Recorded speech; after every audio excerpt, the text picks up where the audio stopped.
It's the CDPRG, so the Conservative Drug Policy Reform Group. And we're not sort of officially party affiliated. The reason that we got Conservative in the name is because they're, Conservative, it's a Conservative government. And so for the next, 4 years or so, at least, they're going to be the people that are going to make the decisions, and they're going to be the people that we're going to try and sort of target. Traditionally, the centre-right are the most adverse to drug policy reform generally. So it's really, Crispin Blunt MP is our chairman, and he's a Conservative MP, and his sort of vision was that if you want to get real change, real public good policy reform, you need to assess the evidence. And there's all these fantastic groups around already, like Drug Science, Transform, Release, like so many that are doing fantastic research, but they've been presenting it to sort of ministers and government over and over again for years and years without it being sort of really considered and taken up. And we haven't seen any sort of dramatic change in drug policy. The sort of dramatic change that is borne out by the evidence as being what's necessary to sort of save lives and advance public health and that kind of thing. So we're kind of positioned between government and researchers, academics, all stakeholders really, the public, as this sort of translation service in a way that sort of gets all this great research and then packages it and places it in front of the right people at the right times in a way that they'll understand and sort of that they'll resonate with, that will then sort of hopefully affect some change. It's really fun. I believe in that kind of methodology as well. I think that it makes sense to me. What are the key challenges? Because as I understand it, the regulation around the substances, psilocybin, DMT, whatever, are so strict that it's actually really hard to able to kind of unlock even the chance to do any research. Is that right? Yeah, absolutely. In the UK, we've got classes and schedules, and obviously classes refer to sort of street possession and supply and that kind of thing, whereas schedules refer to the sort of controls on prescribing and research and that kind of thing. It's sort of like who has to have what licenses for what things in order to get research done. So when psilocybin, LSD, DMT, were scheduled in the first place, none of the data that we now have existed at all. So it was sort of based upon both media sensationalism, but also, a sort of concerted political campaign in the States that, via the media sensationalism ended up affecting us too, and of course affecting the UN and the globe. So what we find now is LSD, psilocybin, DMT, etc., in this really sort of strictly controlled schedule, Schedule 1, which if a researcher wants to do a study, they have to apply for a sort of, a production license, an import license, if they go that way, or then transport. They have to have it on a premises with a special locked box in a pharmacy. There has to be a person license who's going to sort of bottle it. There has to be a person license who's going to administer it, and so these licenses cost multiple thousands of pounds. So while there is some research happening on things like psilocybin, and the UK is sort of leading in the field at the moment on like the neuroimaging of the psychedelic state and things like this. Those studies are quite like few and far between because, you know, sort of early career academics, smaller institutions, things like this just can't afford those licenses. And also, you know, a research project takes like a considerable amount of time anyway. Somebody might have a 4-year funded PhD, for example, but then going through the process of this quite sort of like rubbishly designed application portal just takes ages. Like the delays and the stigma and the people you got to contact and all these kind of things, you know, in itself increase the duration of the study and make them pretty much unfeasible for a lot of people. Of course, King's and Imperial are well funded, so they can do these kind of things, but smaller places just can't. It's extraordinary as well, and I know it's totally not related, and I'm not, you know, I'm pulling together things that probably, you know, you could easily kind of argue are completely different. But you know, in a world where information is so readily available and kind of research is being done in that kind of the holy grail of kind of real time, you know, we've got real time data flows, we've got real time stuff happening, we know where people are, we know what people are doing. It seems extraordinary, isn't it, that with such technical capabilities and the sort of the technical know-how that we have, we're still in a situation which is we've got this kind of almost the clunky kind of, you know, research bit over here. Meanwhile, the rest of the world is often in literally different dimensions of AI and stuff. From a technical point of view, I mean, you're a researcher, as I understand it, right? So yeah, I'm a researcher, but it's kind of like an academic researcher rather than a like clinical researcher. So, yeah. Right. So what's the sort of the you know, the hot science around it? You know, because I kind of have these conversations with you know, lay people, as it were, and I say, you know, there's a convergence of all different manner of scientific disciplines. You know, you've got your, you know, neuroscience over here, you've got your quantum mechanics over there, you've got your kind of biology here, and you know, so what, you know, as you understand it right now, what are the kind of the hot things that you could talk, you know, to get someone really excited from a sort of scientific perspective? What are we finding out at the moment, which is really, you know, the coolest part of it? Well, it's a good question. Like you said, there's really so much. There's so much. You've got the sort of the clinical stuff, which in itself is fascinating. You know, psychiatry hasn't had an effective intervention for something like depression. You know, really ever, in a way. You know, normal antidepressants, SSRIs, are relatively effective for some people. But psilocybin seems to be very effective, very, very effective. At least that's the way it's looking. It has potential to be very, very effective in treating not only depression, but treatment-resistant depression. This is the kind of depression where, you know, 30% of that population group attempt suicide at least once. You know, it's really bad. They've all, to qualify as sort of suffering from treatment-resistant depression and therefore be on one of these trials, you have to have had 2 courses of an antidepressant that haven't worked already. And this medicine is potentially working. So that in itself is amazing. But then you've got these other sort of lesser known studies that are just beginning to happen, like anorexia nervosa, you know, substance misuse disorders, alcoholism, obesity, you know, smoking cessation.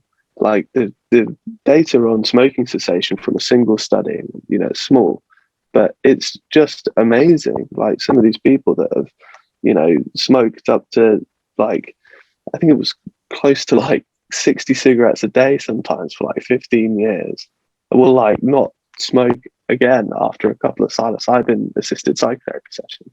That's huge. But then, like you said, there's all this other stuff like the neuroimaging, where we're able to sort of understand the mind and the brain in a totally new way that we've not been able to before, you know, the sort of like aberrations of consciousness. And some researchers even think that, you know, the study of psychedelics in that sort of cognitive neuroscience kind of way could unlock the sort of like neural correlates to consciousness itself, and sort of, you know, go some way to answering the sort of hard question, and some of the more easier questions of consciousness, sort of, you know, how and why these things are coming about.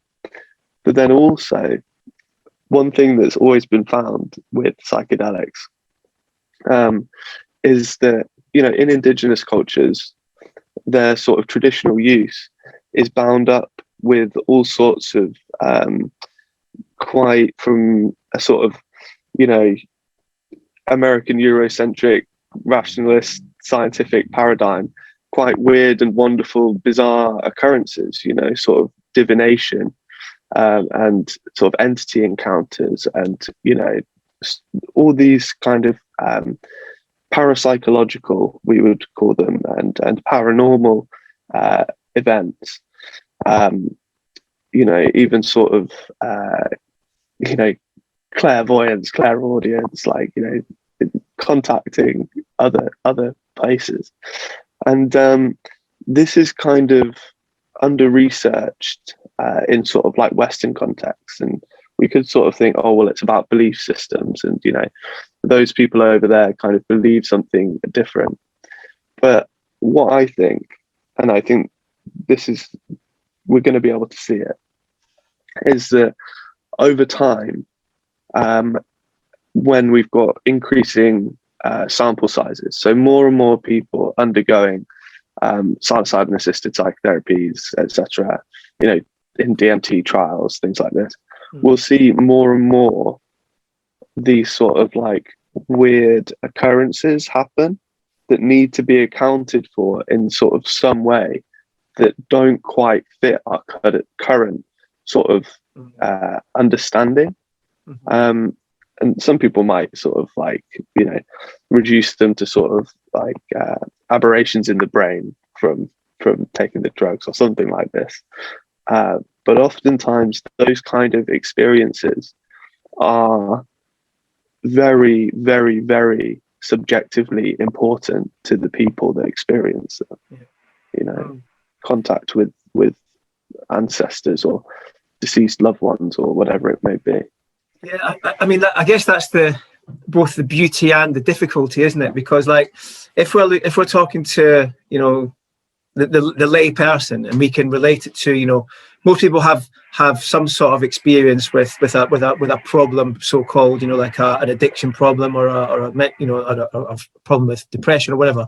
Somewhere in family groups tends to be that, you know, tends to exist. And people can say, you know, they can sort of relate that to their own lives, and then people start talking about the kind of the extra kind of dimensional stuff. You know, Kalindi, for example, would get up and talk about stuff, you know, and people would just go, you know, can't, you know, does not compute, can't deal with that. That's just way too much. So I think, you know, that you're right. The focus, you know, will have to be on the, you know, the kind of very kind of main street, you know, prosaic problem, if that's the right word, of like, you know, I'm depressed, or, you know, I mean treatment resistant depression and suicidal, you know, stuff, you know, we can't gloss over that. Is like, you know, I mean, that is transformative in people's lives. I mean, I've spoken to people who have retreat centers in Peru, working with Wachuma, and I said, you know, give me a story about the kind of the most impactful ceremony you've ever done. Give me the story. And he kind of thought about it. He went, someone who'd actually booked in their own suicide before they came to my retreat. You know, they planned the day. This is it. Everything's so bleak. Everything's so miserable. I've planned in the day that I'm going to take my own life. But then they go into his place and they sort of cancelled it. You know, like, well, you know, hit the cancel button on their own suicide. And it's like, well, you know, obviously it's just anecdotal. It's one person, whatever. But at the same time, you know, those stories are are kind of, there's more and more and more of those stories, and that's the whole point about Thank You Plant Medicine, is to start to say, you know, once we start sharing those stories, the power of the narrative, the power of the individual story, that resonates with people at a given point. And some people are just so at the end of their tether, I guess. They think, well, why not? You know, why not just throw the dice and go to Peru? If nothing else, you get to go to the Sacred Valley, you know, see Machu Picchu before you die, you know, or whatever. You know what I mean? I'm being flippant, but that's, you know, if you're really at that point, you know, why not? You know, why not? And it seems cruel that we're depriving people of the opportunity to safely, you know, try these things without having to go so far, spend so much money. And it kind of discounts a whole section of society that just, you know, can barely live paycheck to paycheck. Never mind, you know, think about, you know, a couple of weeks and $3,000. You know what I mean? It's a question at a certain point of, you know, looking after our own.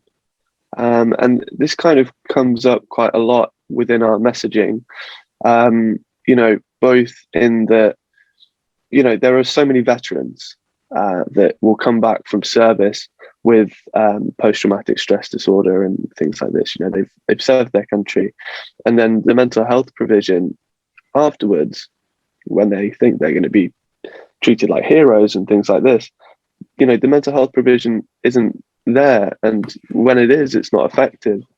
And so, you know, we kind of have a duty to look after these people, you know, and the best way of doing that is by allowing them access to, you know, these medicines that are showing more and more have the potential to turn lives around. You know, post-traumatic stress disorder can drive people to addiction. It can drive people to suicide. I mean, we've shown what the power of collective action and a desire can do with this vaccine rollout we've just gone through, right? We've gone from nothing to a kind of however many, it's 30 million people now in 6 months, whatever it is, or whatever, very, very compressed time frame.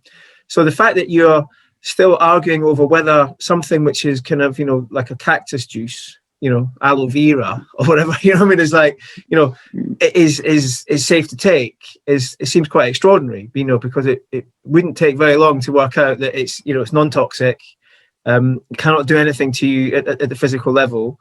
You know, it maps very, very closely to the kind of, you know, the brain function. It's very temporary. There's no come downs. You know, people can tell you that, you know, and so it surely wouldn't take too long to be able to kind of, you know, rustle up the research to be able to evidence that. I would expect. Yeah, absolutely. I mean, I think it's got to come down to sort of how our particular culture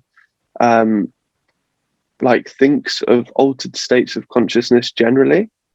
You know, it's not really a sort of, well, not really, it's definitely not a central aspect or even really an acknowledged aspect of our culture.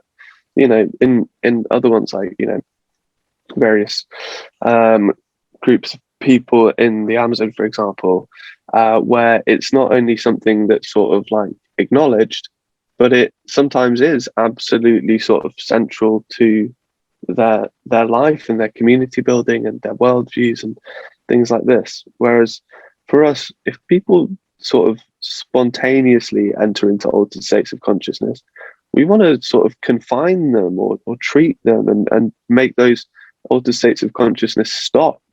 You know, it's really strange. I think that's where it comes down to. It's sort of this sort of fear of madness or something, you know.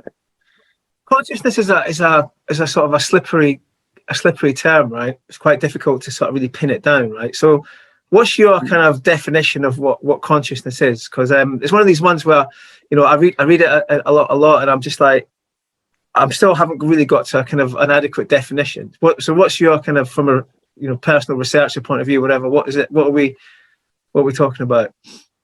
It's a really good question, but and when people try and define this, they try and sort of sidestep the word awareness. because they're sort of interchangeable, but it's that sort of subjective sense of perception, just that they're like, you know, is there's this word qualia, which is sort of what something's like, you know, like the smallest sort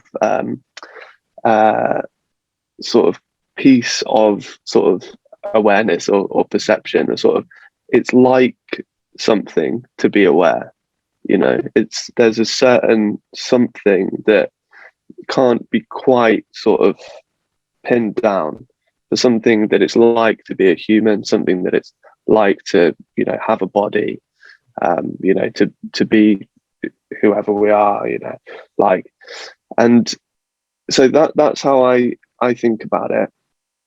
And I think of altered states of consciousness. I'm see at this particular moment in my life, I'm sort of thinking, and in my thinking, I'm sort of considering whether altered state of consciousness is actually the right word to use to talk about what it is that I'm trying to say.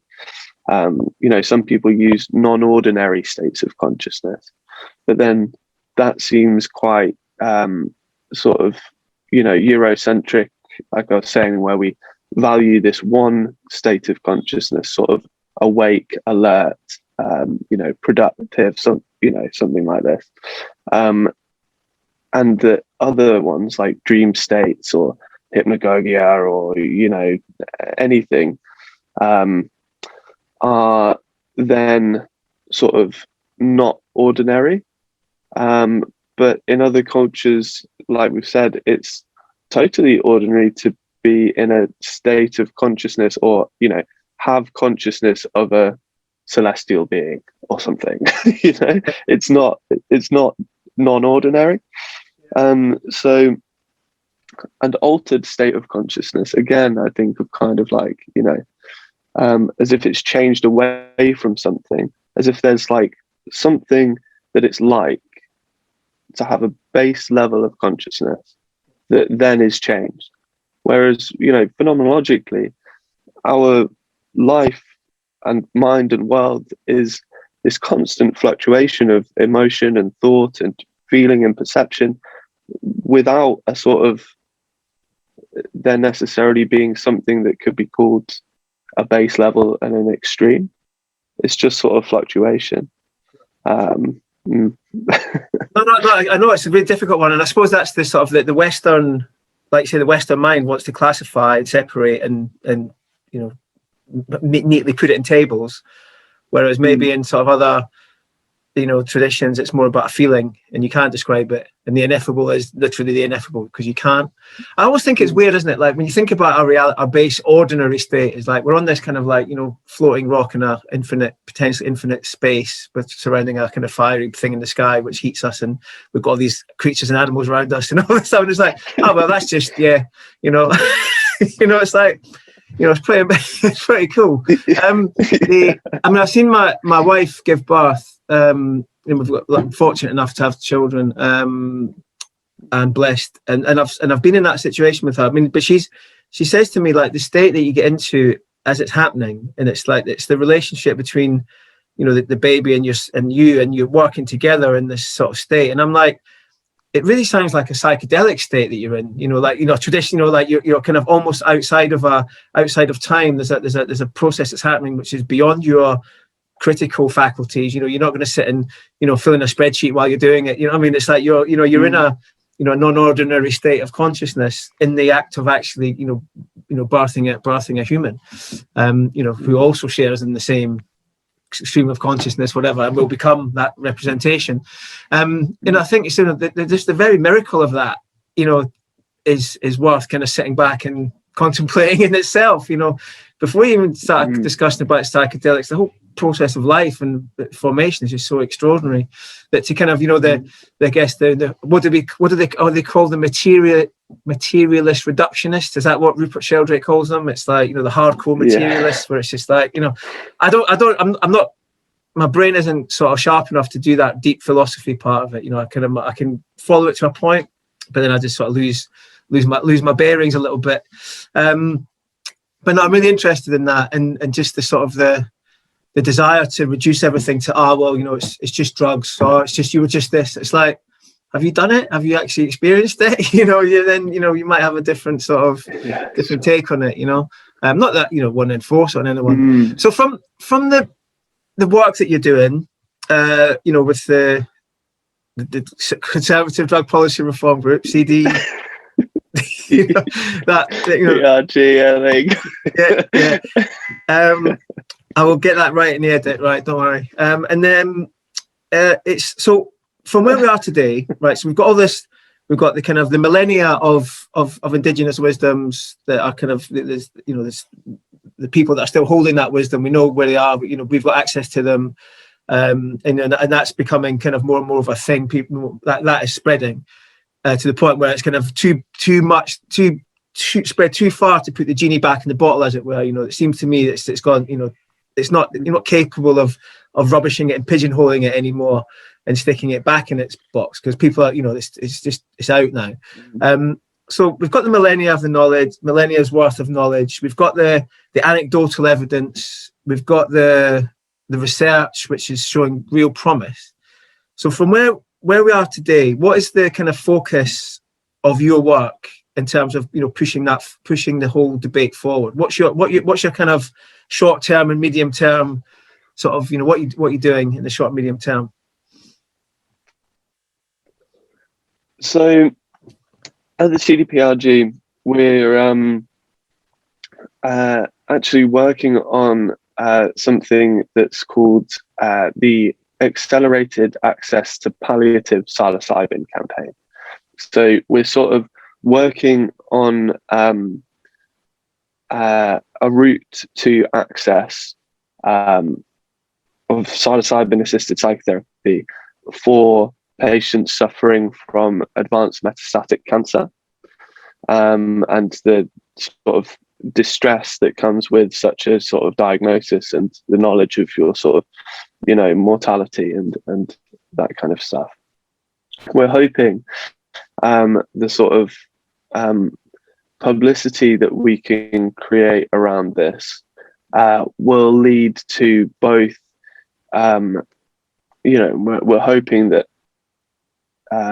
this particular campaign will sort of mix all of the things that you've spoken about, sort of, you know, being informed by the sort of history of psychedelia, you know, taking anecdotal accounts, both of the people that are going through this therapy, but also collecting data and show the public and show politicians that actually there are not only this patient group, but multiple other patient groups that, you know, can and should be able to benefit from the, you know, provision of psychedelic assisted psychotherapy. So that's our real hope at the moment, that we can kind of just consciousness raise and sort of just make it clear that this needs to change. There's also the Advisory Council on the Misuse of Drugs. A couple of months ago, they put out a call for evidence on barriers to research concerning synthetic cannabinoids, and they've now extended it, putting out a call for evidence on barriers to research beyond cannabinoids. So we've sort of written both to our collaborators and the people that we know have done research on psilocybin and DMT, etc., to say you guys need to submit evidence, but we're also writing up our own evidence, you know, sort of attaching our report, the medicinal use of psilocybin, that goes through all of these things in real detail, but also putting forward our proposed solution, which is to reschedule psilocybin, but also a number of other Schedule 1 drugs that have high research value, potential for high research value. You know, we're talking everything from DMT to 2CB, you know, all, as much as we can, really. These being moved to Schedule 2, but with restrictions on prescribing. Because what we don't want to happen is we don't want to make it so that suddenly a load of private clinics can sort of pop up and can just be prescribing all over the place.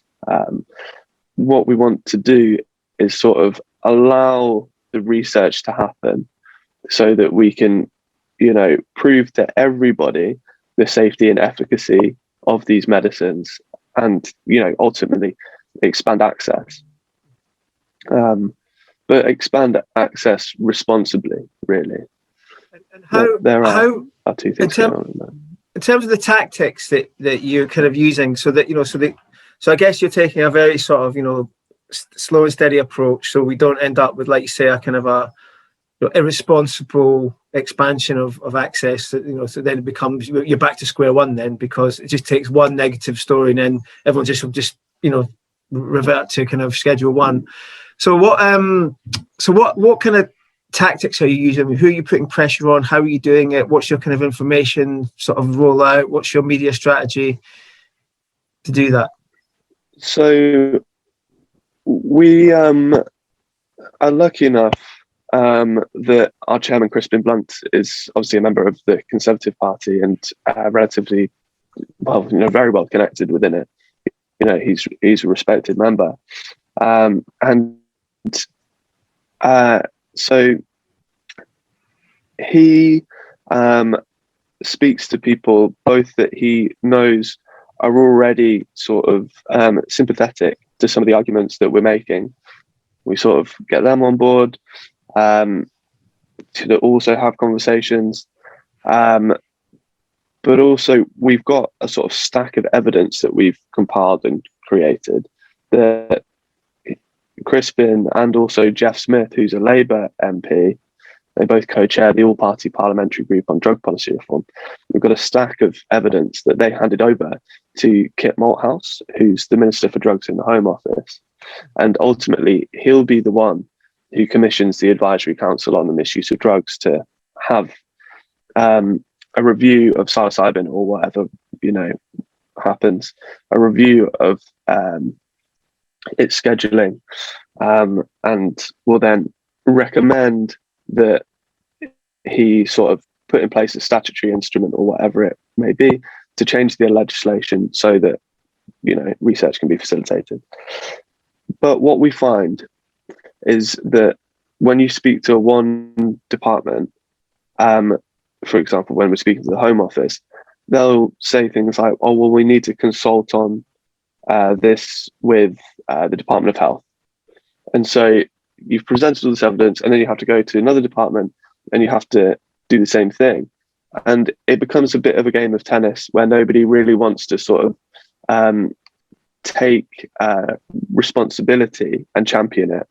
So we're currently in a position where we're having conversations with multiple departments so that everybody's got the same information, understands the arguments, understands any potential risks, but also understands, the potential opportunities and benefits, i.e. sort of confirming and consolidating the UK's place as a world leader in the area of psychedelic research, stimulating the life sciences sector and treating patients. So it's one of those kind of things where you have to tread carefully and you have to speak to people that you can't really know are speaking to one another, but that you hope are. And what we've seen, I just mentioned the call to evidence on barriers to research beyond cannabinoids that the Advisory Council on the Misuse of Drugs put out. This is at least partly down to our efforts at the CDPRG that this has happened.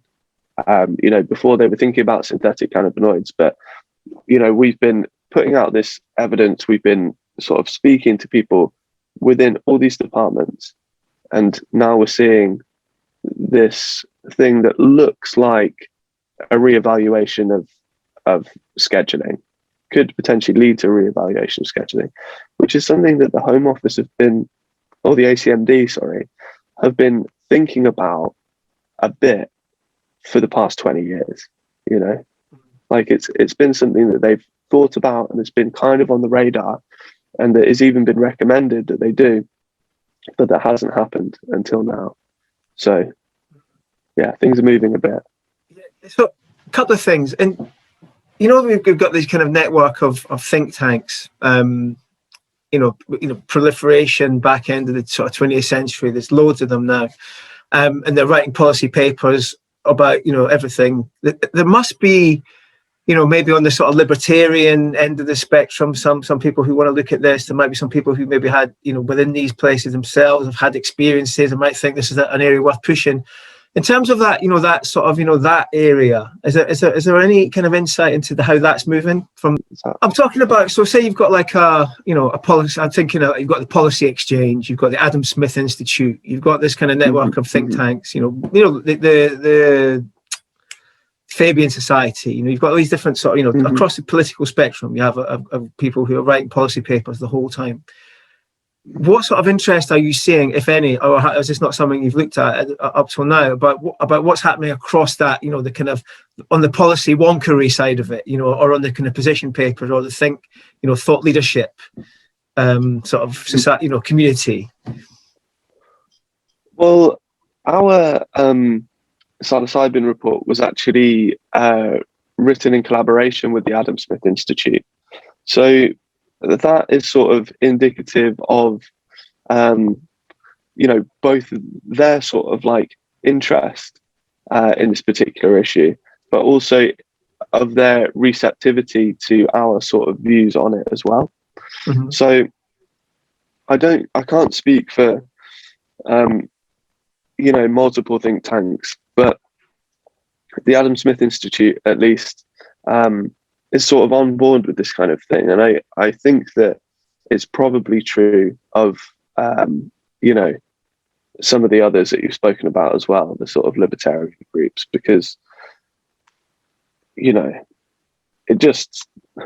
I think anybody that really engages with the evidence, anybody that thinks about these arguments, it only goes one way. It's when people refuse to engage with it, or they have some sort of mitigating circumstance that stops them being able to sort of get on board with it.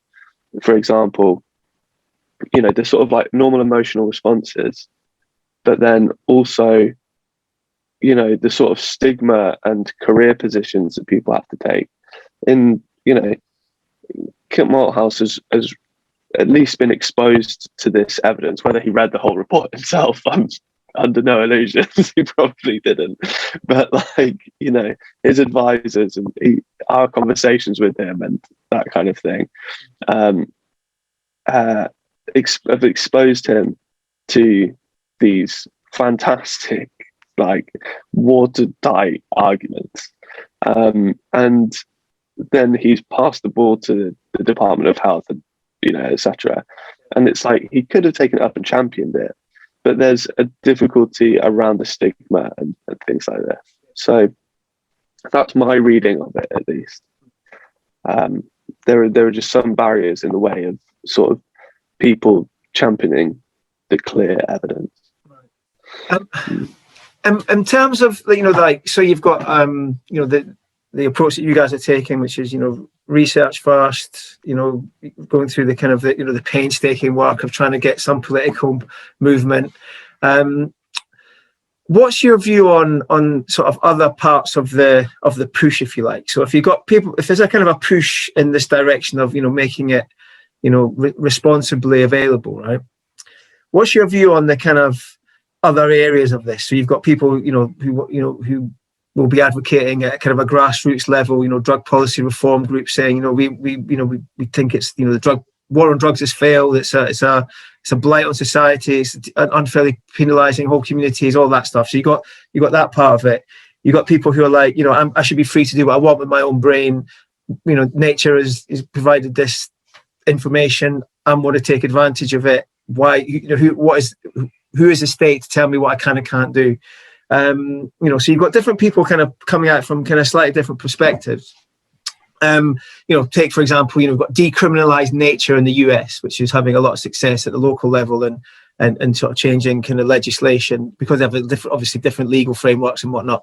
Wouldn't necessarily apply in the UK. Canada's an interesting one in talking about that kind of end of life care that you talked about. Thank You Plant Medicine had one of the first people who were permitted to have psilocybin as part of end of life care on a panel recently. So Canada, I guess, maps more closely to our kind of legal sort of framework and getting things changed. But I mean, do you find like people to be kind of a help or a hindrance? Does that make sense? So what you guys are working away, painstaking, taking research, taking it to Kit Malthouse, getting this kind of process underway, and then you got a load of people, turning up wearing mushroom hats, going decriminalize nature. I mean, what's your kind of view on like how does it help you? Does it hinder you? What's your view? I'm just interested to get your steer on it. So there was a sort of campaign that was being run by the Psychedelic Society at a certain point where they kind of wanted lots of people to go out and sort of take mushrooms on a certain day in front of the Houses of Parliament, kind of like, as happens with 420 and things. And at that point, I wasn't working with the CDPRG, but I did think that it was kind of just like not very productive, that particular campaign, because it was so sort of loud and in your face and quite could potentially be dangerous, sort of like advocating drug use when we don't have data that can be recognized by conservatives that are in power, and that's the thing. We've got to think about the sort of like appetite, in the world of drug policy. If you had a sort of menu of the different things that the conservative politician could order, to make sense of all this stuff going on, they're going to go for things like medical research, randomized controlled trials.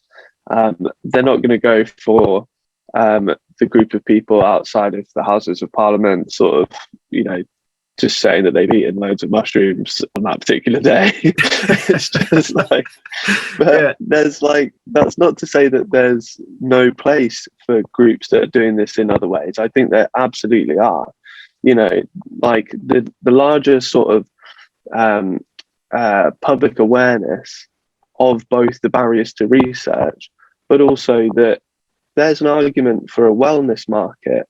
There's an argument for just pure decriminalization and even, legalization, of psilocybin. It's pretty safe, doesn't have any sort of, criminality associated with it other than those that are imposed by the law itself. It's, doesn't cause violence, any of these things. So I think that it's just a question of sort of how do you get to B, from A, how do you get to B? And it's like, well, sort of force and momentum and things like this, and public perception is really important. But what is probably the most important thing is the easy to swallow arguments and information for the people that make the decision. If it was a sort of like referendum where you get people to vote on whether they, that's how the legislation changed, then it would be sort of like, yeah, fantastic. There's, the publicity side of it and the sort of, that kind of thing would be way more important. But actually we're talking about convincing individuals to, sort of put things in play when they have sort of things on the line, like I said, sort of reputation and things like this. And do they want to be aligning with the the science and the people that are saving lives and this kind of thing, or do they want to be aligning with something else? So it's like, I'm involved and will continue to be involved with all of these different movements because I think they're all important. But my sort of day job is this particular route, this particular medicalization angle, really. I mean, I guess talking about setting outside the House of the Parliament, with surrounded by police, probably not the best traditional kind of setting for the maximum outcome. Yeah, I mean it is interesting. I suppose this is where I think there is a massive opportunity for that sort of anecdotal kind of grassroots play here, because in my travels in Peru, I've seen such a broad spectrum of people, that it's not your traditional people that you'd associate, your knee-jerk reaction in terms, if you're a marketer or a media person, you were sitting, right, what is the challenge that we face in terms of the psychedelic experience, right, for want of a better expression, right? Well, your first thing is you got to try and rebrand it. You got to try and rebrand the psychedelic experience, because the association, the memory structures around the psychedelic experience are, wacky visuals, people with beads, people freaking out. Do you know what I mean? There's all these kind of things that you got to try and break through, and you got to try and rebrand it, essentially. And then, well, Christ, how do you do that? Well, you do that through, multiple techniques, but one of them is, personal stories, individuals that say, actually, no, people that you can relate to, think about Dove, when Dove went, normal people, rather than having kind of these, so-called perfect kind of models with perfect skin. They thought, no, well, let's include real humans with dimples and people actually, no, that's me. I can relate to that. And so that was a really successful sort of campaign for Dove. So there's evidence that kind of thing works in the commercial sector and in the sort of consumer marketing. So I guess it's a similar thing. It's like, how are we best going to rebrand the experience? How are we going to create awareness and memory structures which are positive as opposed to negative? The default setting as such. How do we change it? And that changes, through stories. And I think that's where I guess we come in at Thank You Plant Medicine, and certainly the idea behind trying to set up like a decriminalized nature sort of process, which we would take those stories, take the research, same thing that you're doing, try and lobby local politicians, people of influence, and just try and get the message out there. I mean, my background is in commercial media, so I worked at kind of global media agencies and global consultancies, and I would like to take a kind of roadshow around and say, look, you will have heard about this because it's in it's in the Guardian, it's in Forbes, it's in the FT, because there's money there's money flowing into it. People are pricking their ears up thinking, is this a new opportunity to make some money, get in early, cash in, invest a bit now, pump some companies up, pull the money out, and move on. You know what I mean? So there's that sort of stuff's going on. But at the same time, that whole piece around, actually, there's so many benefits to this, so many. I mean, not, we've just sort of scratched the surface and talked about some really deep things like, anorexia, treatment-resistant depression, addiction, smoking, stuff like that, stuff that, is hugely important.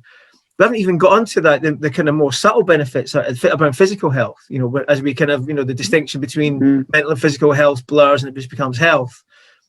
The amazing benefits it has at a physical level. I mean, I actually, my kind of anecdotal evidence is that I was due to have hip surgery. I'd already had one surgery. I was due to have another surgery. I went to Peru and I didn't have to have the other surgery because my hip complaint had sorted itself out.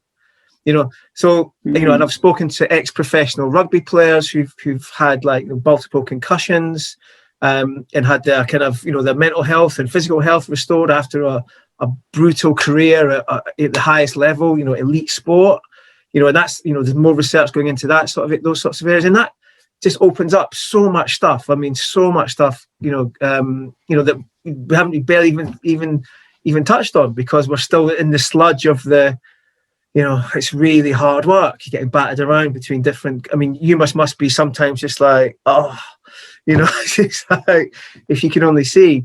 Well, thanks a lot for taking the time. The really interesting part for me is obviously that the active stuff that you guys are doing. How can we lend support to that? How can we sort of broadcast that message? What can we do?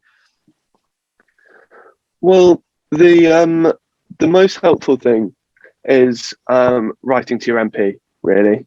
If you go on the CDPRG website, there's a psilocybin tab.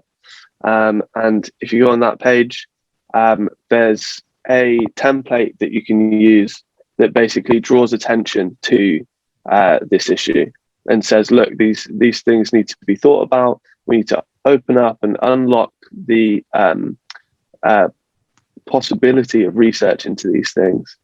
And then, from there, you can sort of say, well, if you're interested in learning more, there's this CDPRG report, the medicinal use of psilocybin, but also feel free to reach out to the Conservative Drug Policy Reform Group and Crispin Blunt MP, and we'll take it from there. Cool.